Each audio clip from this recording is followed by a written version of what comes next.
Bienvenue à votre émission Coffre aux idées. Nous continuons nos études sur le thème au-delà de la mort. Et cette semaine, nous allons découvrir 3 éléments importants. L'état des morts, le jugement investigatif et le retour de Jésus. Et nous allons en discuter avec Carole et Cassandra. Et Carole nous fera la prière. Père éternel, nous voulons te remercier pour l'occasion que tu nous donnes de pouvoir discuter autour de ta parole. Merci de nous avoir conduits jusqu'ici.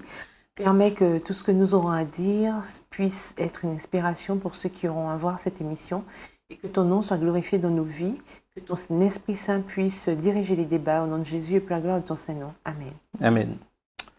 Certains pourraient se poser la question, état des morts, jugement investigatif, retour de Jésus. Pourquoi parler de ces 3 choses alors que le thème c'est au-delà de la mort? Alors, qu'en pensez-vous? Pour arriver au-delà de la mort, il faut déjà mourir. Il faut déjà passer par la mort et puis on sait qu'il y aura un jugement et que le jugement, il survient avant l'au-delà de la mort. Tout à fait. Et puis aussi, le fait que ce soit au-delà de la mort, c'est pour nous dire que comme on entend parfois dire après la mort, c'est pas Tibet. Je veux dire que ça veut dire qu'il y aura quelque chose après. Le fait de mourir, ce n'est pas la fin de tout. Il y aura une suite.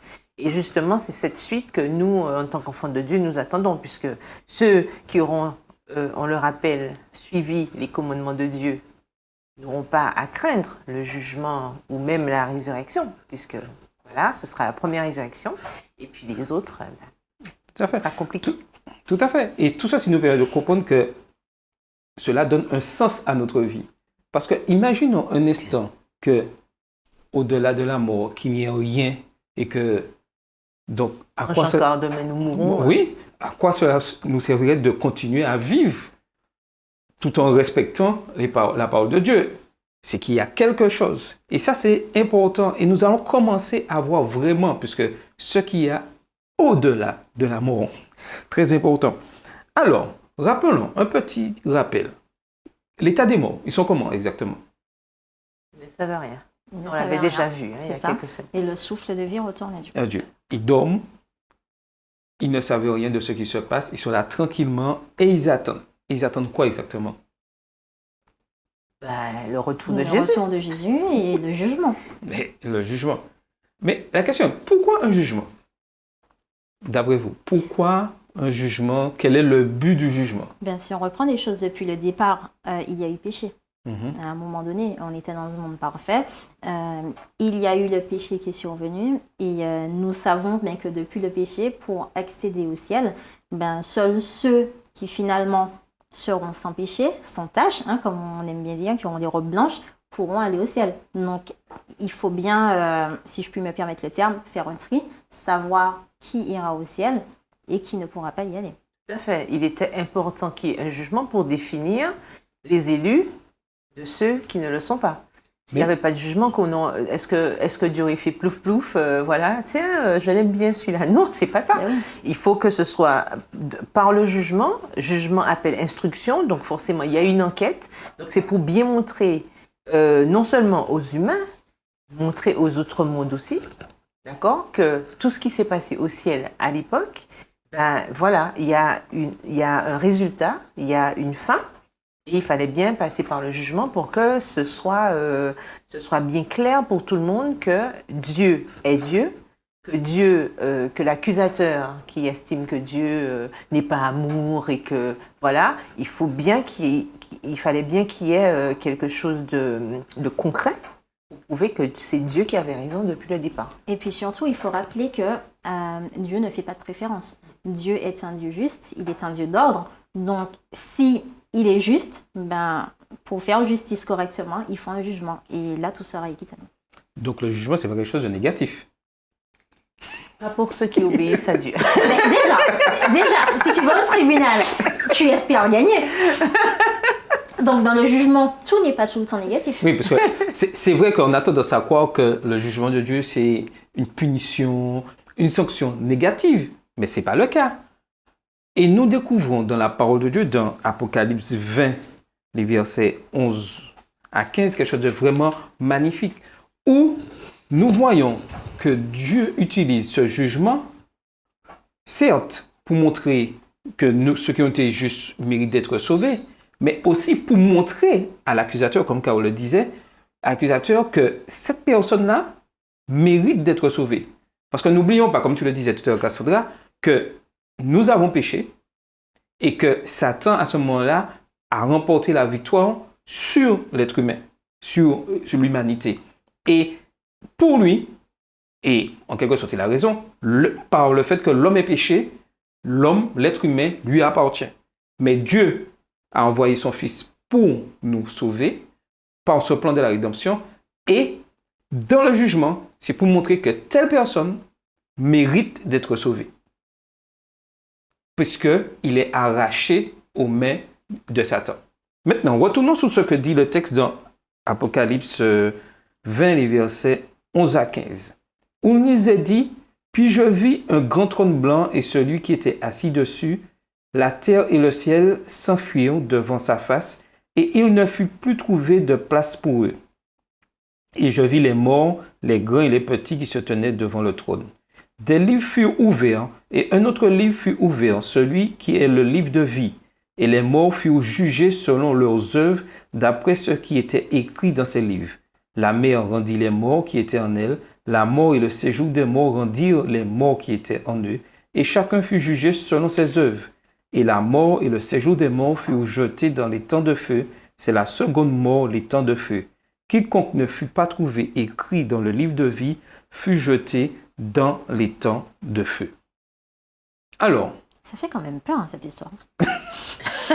Non, mais attends, tu arrives, tu lis ce texte, ça fait quand même peur. Hein. Tu parles des temps de feu, morts, jetés dans les temps de feu. Je sais pas pour toi, mais moi, je trouve que ça fait quand même peur. Et ça fait peur si on sait qu'on n'a pas respecté la parole de Dieu. Mais pour ceux qui sont inscrits dans le livre de vie et qui auront fait la volonté de Dieu, il n'y a pas de quoi avoir peur. C'est comme quand on discutait de la mort il y a quelques semaines, il n'y a pas de quoi avoir peur de la mort si on sait que pendant notre vie, on a tout fait pour obéir à Dieu. Et c'est ça toute la question, c'est de savoir justement comment je prépare au-delà de la mort. C'est ça. Aujourd'hui. tout à fait. Et il y a quelque chose d'important de comprendre. Comment préparons-nous notre jugement? Tout à fait. Et il y a quelque chose de comprendre que la Bible enseigne que chaque personne qui professe avoir foi en Jésus-Christ doit comparaître devant le tribunal. Donc, nous savons que nous souhaitons vivre, nous vivons selon les recommandations de la Bible, mais tout le monde passera devant le tribunal du Christ. Et il n'y a pas d'exception. Maintenant, c'est aujourd'hui même notre manière de fonctionner qui va déterminer le résultat du jugement. Tout à fait. Donc, comment dois-je vivre aujourd'hui, sachant que toute personne passera en jugement, sans exception? Comme dit Jean, celui qui a le Fils a la vie, celui qui n'a pas le Fils n'a pas la vie. Donc, en fait, si j'ai vécu conformément à ce que Dieu m'a dit, si j'ai accepté le sacrifice de Jésus, parce qu'on se rappelle que c'est Jésus, c'est grâce à Jésus que nous pouvons accéder à cette vie éternelle. Mais normalement, il n'y a pas de souci, je dois être tranquille, logiquement. Et puis, pour répondre à une autre partie de ta question, avoir une vie conforme à ce que Dieu nous demande, si on aime Dieu, on respectera ses lois et tout ce que l'on fera sera fait par amour. Donc il n'y a pas de raison finalement que l'on fasse des choses qui ne soient pas bien. Oui, et l'apôtre Paul nous dit dans 2 Corinthiens 5, verset 10, « Car il nous faut tous comparaître devant le tribunal de Christ afin que chacun reçoive selon le bien ou le mal qu'il aura fait étant dans son corps. » Donc, que je fasse le bien, que je fasse le mal, je dois passer en jugement. Toute œuvre passera en jugement. Tout le monde passera au jugement. Tout le monde passera. Il n'y a aucune exception. Il n'y a pas d'échappatoire possible. Ah non. Oui. Donc, quand je sais ça, maintenant, je vais adapter ma vie en sachant que tout passera en jugement. Que le bien, que le mal. Alors, malgré que l'être humain sait ça, pourquoi autant d'hommes, pensez-vous, commettent le mal? C'est une question. Satan est à l'œuvre, déjà. N'oublions pas que le but de Satan, quand même, c'était d'établir un royaume. Il a bien compris qu'il n'aura pas son royaume au ciel. Il espère avoir son royaume sur terre. Donc, bien évidemment qu'il va tout faire pour nous pousser à faire le mal, pour qu'au jugement, effectivement, on ne gagne pas pour aller au ciel. Tout à fait. Et puis je pense aussi que l'une des raisons primordiales, c'est parce que Dieu nous a créés libres. À partir du moment où il y a liberté, il y a choix, et on a le choix entre deux chemins. C'est ça. Donc, si j'ai le choix entre deux chemins, ça veut forcément dire que certains choisiront la vie, et d'autres choisiront la mort, puisque c'est un choix. C'est comme ça. Mais il y a quelque chose qui apparaît dans le texte qui peut vraiment poser peut-être problème. Pendant le déroulement du jugement au ciel, les justes morts sont dans leur tombe, pas au ciel. La question à laquelle on pourrait se poser, comment les justes morts peuvent-ils comparaître devant le tribunal de Christ? Oui, mais il faut préciser quelque chose, si cela... Oui, précise. On rappelle que lorsque Jésus reviendra, le jugement sera terminé. Oui, tout à Puisque fait.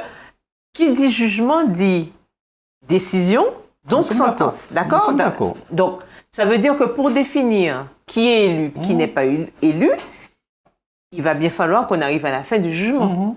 Donc, lorsque le jugement sera terminé, que Jésus reviendra, nous sommes d'accord. Ça veut dire que ce n'est pas au moment où Jésus revient que le jugement est fait. Lorsque Jésus revient, le jugement est terminé. Il faut être clair là-dessus. Donc, ça veut dire, c'est même pas une question, ça veut dire que même ceux qui ne sont pas justes, seront aussi déjà passés en jugement. Donc, La première résurrection, la deuxième résurrection seront déjà définies avant même que Jésus ne revienne. Donc, si je comprends bien, lorsque nous mourons, tout est accompli. Ah ben oui, Il n'y a, parce que... a pas un moyen échappatoire. mais non, le puisque purgatoire n'existe Et pas. puis, de toutes les manières, on a bien rappelé au début que quand on meurt, le souffle de vie retourne à Dieu. Ceux qui meurent ne savent plus rien, d'accord? Ils n'ont plus de moyens d'agir. Faut pas croire l'histoire de la personne là qui va parler dans la tombe, qui va communiquer de la tombe, la fameuse étoile qui nous entend et puis qui nous regarde, comme on le voit dans les films. Non. Ça n'existe pas. Ça n'existe pas. Notre cas, eh bien, Donc, lorsque nous mourons, c'est ça. notre cas est scellé. Et surtout, il faut qu'on se rappelle qu'on ne sait pas quand est-ce que l'on va mourir. Tout à fait. D'où l'importance de se préparer chaque jour. dès maintenant. Donc, de ce fait, lorsque nous mourons, nous sommes jugés et nous attendons uniquement la résurrection. Que ce soit la première ou la deuxième. Que ce soit la première, puisque, comme nous l'avons déjà dit, la mort étant un sommeil, lorsque quelqu'un meurt, la prochaine fois qu'il ouvre ses yeux, c'est soit il voit Jésus-Christ revenir, soit il tombe dans la seconde mort. Et cet espace de temps, pour lui, c'est une seconde. C'est nous les vivants qui voyons que le temps bien sûr, est très long. Oui, bien sûr. Mais lorsque nous sommes morts, la prochaine La notion du temps n'existe plus. La notion du temps n'existe plus. Et pour ceux qui sont morts, qui sont dans le sommeil, l'instant d'une seconde, c'est-à-dire quand ils se réveillent par la résurrection, oui. C'est voilà. Exact. ils découvrent la réalité de leur jugement. Voilà, ils découvrent la sentence. Ils découvrent la sentence. Ils découvrent la sentence. Et ça, c'est important d'être clair là-dessus, puisque le fait qu'on dise ici, comme on vient de voir dans l'Apocalypse, les livres furent ouverts, les livres ne seront pas ouverts pour commencer le jugement. Mais les livres seront là uniquement pour attester de ce qui a été fait. Oui, tout à fait. C'est tout. En fait, on peut voir ça comme des minutes, en fait. Exactement. C'est comme si, quand on est dans un tribunal, il y a le greffier, d'accord, qui prend les notes, voilà ce qui s'est passé. Et en fait, ça va être ça. Voilà, c'est à un juste moment, pour les gens se retirent, ils reviennent dire finalement la promulgation. Les jurés, voilà, c'est ça. C'est exactement ça. Donc, de ce fait que lorsque on nous parle là des livres ouverts, le jugement est déjà accompli. Ah oui. Le jugement est déjà accompli. Bien sûr. Et là, ce n'est que pour constater les faits que On atteste. un tel, oui, il mérite, oui. C'est ça. Et un Et tel. puis, il faut surtout mentionner qu'en fait, personne ne sait à quel moment exactement oui. il passera en jugement. Tout à D'accord. fait. Si on ne sait pas quand est-ce qu'on meurt, on ne sait pas non plus quand est-ce qu'on passera en jugement. D'où le jugement investigatif dont tu as mentionné Tout à fait. l'existence au début. voilà, justement, nous sommes dans cette période d'investigation, d'accord? Donc, c'est le moment pour nous, justement, d'agir en conséquence, parce que lorsque notre nom passera au tribunal, que par la grâce de Dieu, nous soyons recouverts de cette justice de Jésus. Donc, C'est ça. on pourrait prendre comme image ce livre de vie comme un ordinateur qui stocke des informations très précieuses, Des données des personnelles. données personnelles, et que finalement, le jour J, le livre est ouvert, on branche, et puis On va dans le fichier reçu ou sauvegarder, pas reçu. sauvegarder, reçu ou pas reçu. Mais une question comme ça, on pourrait se demander, est-ce que Dieu peut se tromper? Ah, mais non, Ah ben non. mais non. C'est la perfection même. Ben non. oui. Non, c'est pas possible. Mais Dieu, non. Dieu est parfait. Et puis, on Oui. n'oublie pas que le jugement est là aussi pour ça, pour éliminer tous les biais possibles que l'on pourrait retrouver. Non, Dieu ne se trompe pas. Donc, Non. il ne peut pas avoir d'erreur. Non, Ah ben non. impossible. Même si on essaye de De pirater biaiser, non. le Ah disque ben non. dur. Non, mais de justement, on toute ne peut pas pirater. Et puis, tu ne sais pas quand est-ce que ça sera fait. Donc, tu pirates comment? Non, tu peux pas. Tu peux pas. C'est pas Il n'y a pas de hacker pour modifier le processus. Non. Non, Dieu est maître de la situation. voilà, c'est ça. Donc, nous avons unique comme solution la manière que nous vivons aujourd'hui. C'est ça. Et l'amour, surtout, que nous accordons à Dieu. Oui, et c'est là qu'on voit qu'on a un Dieu vraiment qui est amour et qui aime ses créatures. C'est que chaque de nous, il nous est donné du temps. Du temps nous est accordé. Personne ne pourra dire « je n'ai pas eu le temps ». Je n'ai pas eu le temps, j'étais trop occupé. Dieu nous donne toujours du temps. Maintenant, la question, que faisons-nous de ce temps? Comment utilisons-nous ce temps? Est-ce que nous l'utilisons à bon escient pour pouvoir, je dirais, nous élever, continuer à prospérer dans la parole de Dieu, ou nous l'utilisons pour notre propre plaisir? Ben justement, tu demandais est-ce qu'il n'y avait pas de hacker possible. Écoute, ben le temps passé à chéancher justement sur l'ordinateur, est-ce que je pourrais tricher pour être sûr d'aller au ciel? On pourrait l'utiliser à bon escient et lire un peu la parole de Dieu. Ouais, c'est ça. Hein, il ne faut pas qu'on oublie, hein, comme on disait déjà, tout est un processus de croissance. On le voit bien à l'école, hein, les enfants, si au fur et à mesure, au début d'année, ils ne savent pas lire, à la fin de l'année, ils savent lire. Ça veut dire que entre-temps, il y a eu une progression qui s'est faite. Et bien, nous, dans notre vie spirituelle, ça doit être pareil. Il faut que l'on soit continuellement en progression. Cela veut dire aussi que lorsque le jugement est accompli, lorsque quelle que soit l'issue de ce jugement pour les êtres humains, est-ce que nous gardons, je dirais, notre caractère? Est-ce que cela veut dire que notre caractère, lors de notre mort, reste à l'identique au moment de la résurrection? Alors, c'est la seule chose qu'on pourra emporter, c'est bien notre caractère. D'accord? C'est pour ça que la sanctification est là pour nous aider à améliorer ce caractère. Parce que c'est la seule chose qu'on va emporter de tout ce qu'on a eu sur cette terre. Pourquoi? Parce que c'est le caractère, en quelque part, qui affermit notre relation avec Dieu ou pas. C'est-à-dire que c'est à partir de là qu'on sait si notre amour pour Dieu a été un amour sincère, si on a développé toutes les aptitudes que l'Éternel a mis, a placées devant nous pour pouvoir progresser. D'accord? Et c'est ça l'objectif, en fait. Le progrès est basé sur ça. Donc, le caractère, c'est ce que nous allons emporter. Maintenant, c'est sûr que la parole de Dieu nous dit que nous serons changés en un clin d'œil. Lorsque Jésus reviendra, nous serons changés. Mais nous serons changés pour pouvoir amorcer cette nouvelle vie éternelle, puisque nous sommes mortels pour l'instant. Mais en fait, notre cœur, ce que nous avons nourri pendant notre période sur Terre, en fait, c'est ça qui va permettre que nous puissions confirmer justement cet amour que nous avons pour Dieu.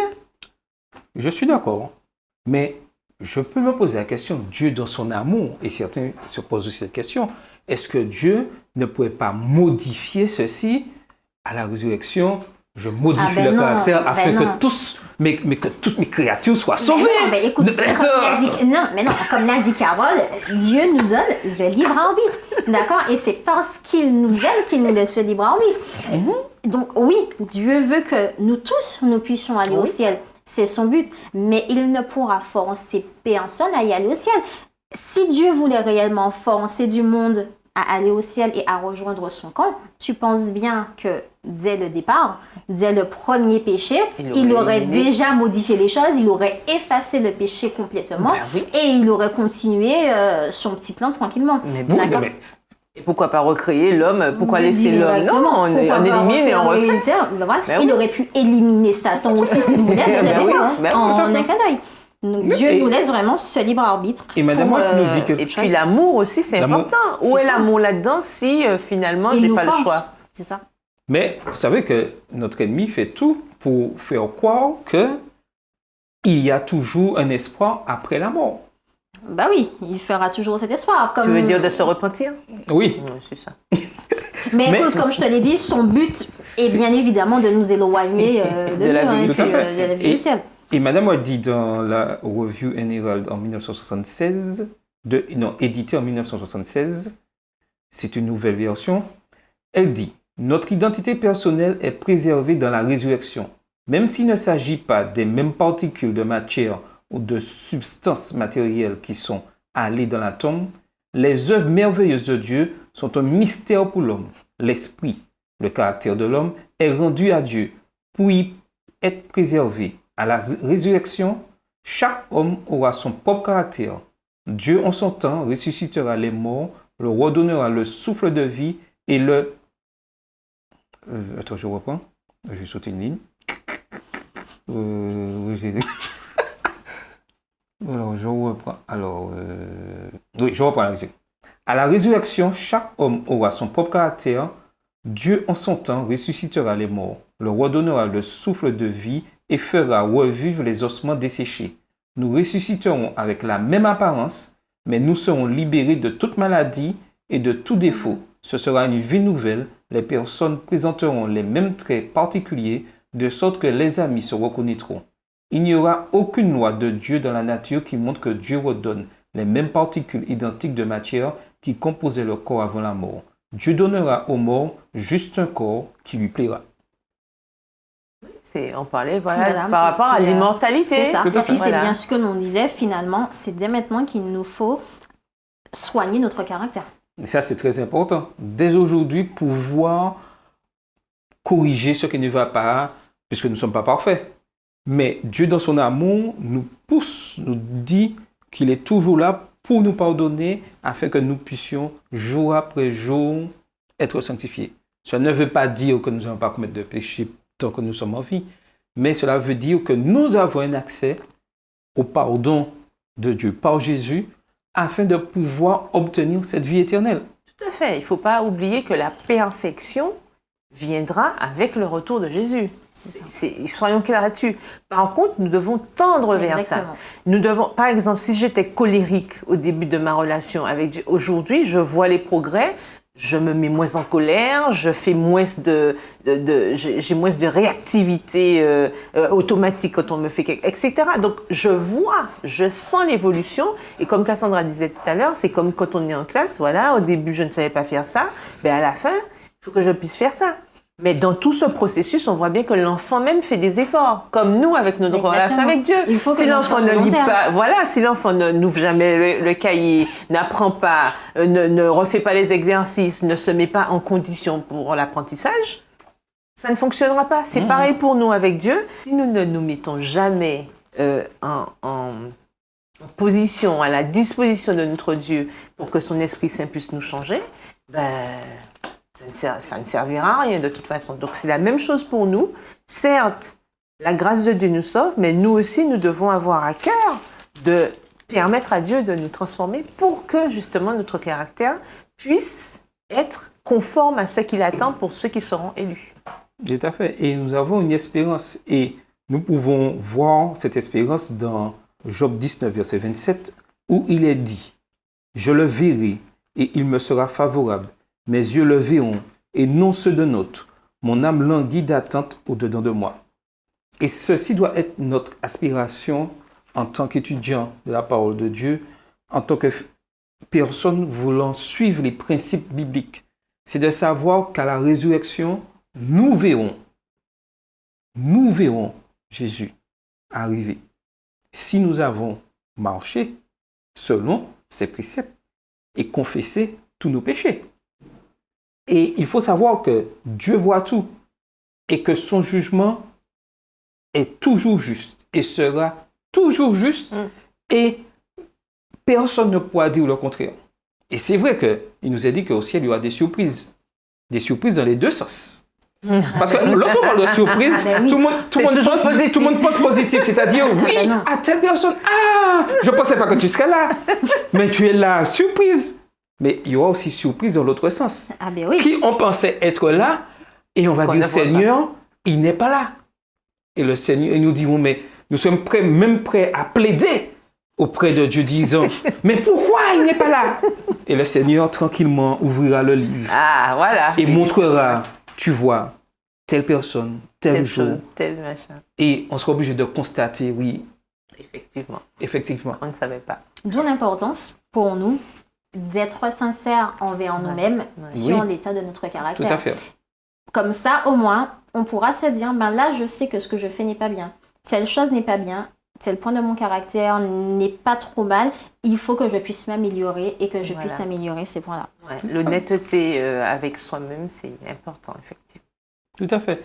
Et il faut comprendre aujourd'hui que ce que nous avons semé aujourd'hui, ce que nous distribuons, nous disons aux autres, nous allons tôt ou tard récolter ce que nous faisons. Soit pour le bien, soit pour le mal. Et comme j'aime bien dire, il n'y a pas de juste milieu. Il n'y a que deux voies, le bien et le mal. La balle est dans notre camp. Qu'allons-nous choisir? Qu'allez-vous choisir? C'était votre émission Coffre aux idées.